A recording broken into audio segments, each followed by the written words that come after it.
Hey everybody, welcome back to another video. Today we are taking a look at a sort of overdue video for me, but it is the UCS Jango Fett's Slave 1. Taking a look at our box here, we have Ultimate Collector's Series set 75409 with 2,970 pieces. This is an 18 plus set, and the box is officially Jango Fett Starship, but nobody pays attention to that. It is Jango Fett Slave 1 on a plain background with a little bit of a blue highlight. Really a very impressively boring box, unfortunately, but that is our new norm, regrettably.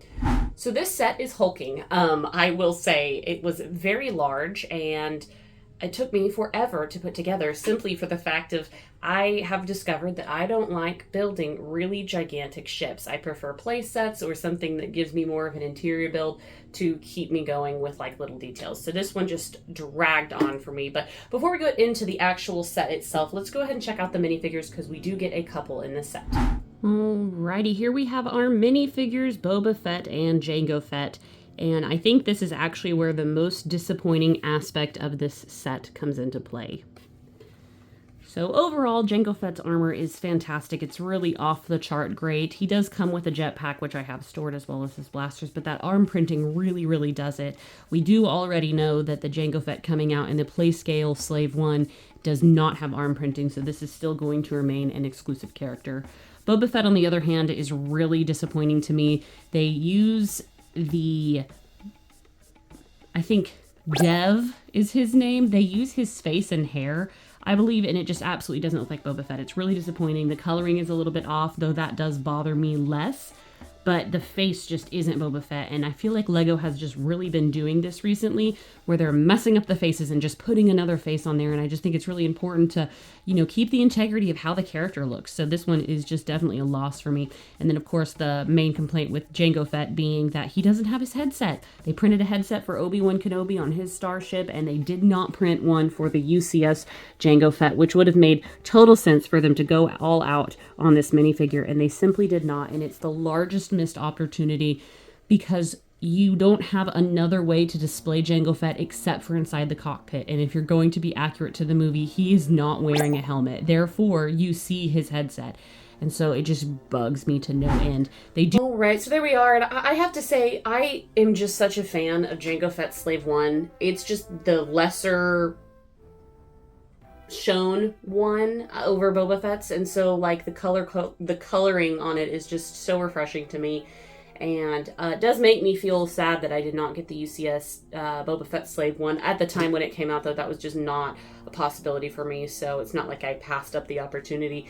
But the next one that I have is the 2019 Boba Fett's Slave 1, which is pretty large play scale, still quite a bit smaller than this one, but anyways, I think that they really get the details done on this one well. There are a few stickers just to help, but I honestly don't think that it's horrible. I mean, of course, we always want to see printed pieces with UCS sets, but that's not always what we get. And so I'm not going to complain too hard because I think this set overall really hits the nail on the head, minus the minifigure flaws that we have. So let's go ahead. I guess we'll start kind of with the stand, and then I'll show you more about the ship because it does have some features. I wouldn't necessarily call them play features, but we'll dive into that a little bit more.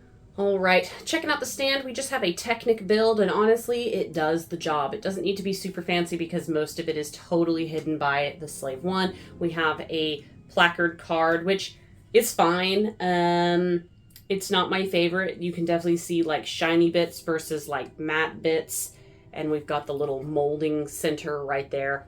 And also it says Jango Fett's Starship. I'll go ahead and bring this up now just since we're talking about it, but it's disappointing to me that they did that. I mean, if they weren't going to use the Slave 1 nomenclature, they could have at least called it Jango Fett's Fire Spray, because that's what the actual ship model is called. And so why they keep calling it Starship just boggles my mind, honestly, but that is a soapbox for another day. Moving on to the set itself, it's really hefty. There's no handle like the play scale versions to hold on to this with, but you can pretty much grab it from any location and it's gonna hold up really well. I mean, even from the nose.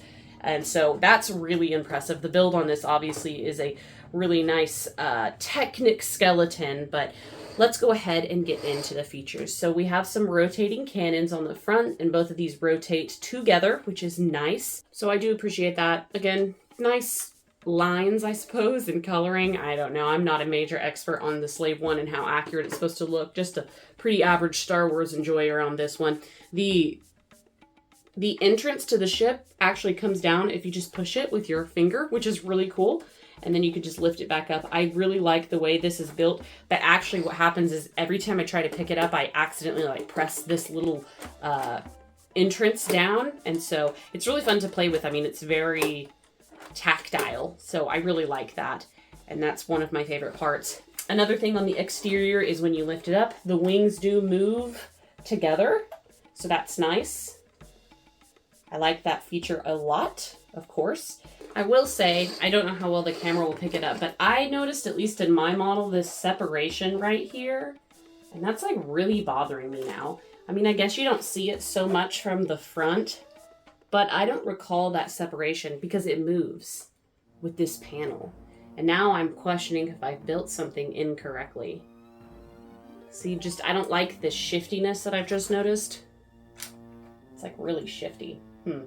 Anyways, on the back, we have the engine thrusts, as well as a fun little seismic charge Easter egg that is a little bit difficult to get to, but if you remove these panels just by hand, you get a seismic charge, and it is a printed piece, it is a stickered piece, but still pretty cool that they included it. And you can display this with the doors opened or closed. It is a little bit tedious to get into. And then of course the next thing is the cockpit. The most disappointing part about the cockpit is that it doesn't shift like the PlayScale one. They just simply could not add that function in. But since you're going to be displaying it as an adult, likely in the flight position, it's not a huge deal. But the top of the cockpit just comes off like this. It just literally is an old-fashioned press on.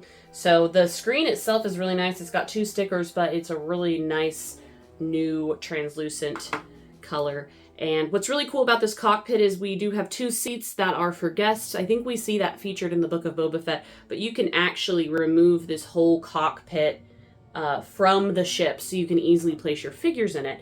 And so I really like that. There's some printed screens and whatnot, and you got 3 seats up here. I think it looks really, really good. And then of course on the inside we have a little printed, we have a little sticker in Arabesh, and there is a spot in the back where you can store Jango Fett's other items. People complained that you could not store his helmet in here, which is true, but I kind of just set it on the back of the chair, and I think that it actually works out pretty good. It can fall out, so just kind of be careful with it, because if it falls out, you gotta like shake the model to get it out. But nonetheless, it does fit in there, and so that's really cool. And overall, I think that it's a nice UCS set. I don't know. I don't have a whole lot of critique for it other than, you know, the minifigures probably the '1. And now this weird spacing that I've noticed in the nose of the ship. See, I just don't feel like it should wiggle. But maybe that's just how it is, and I'm just naive to it. I don't know. If anybody knows, you can let me know. Nonetheless, I think it's great and overpriced probably. I think it was $350, but it was something that I wanted, so I was okay paying that price. I definitely understand that that's not going to be for everybody, and it goes pretty easily back onto the stand here.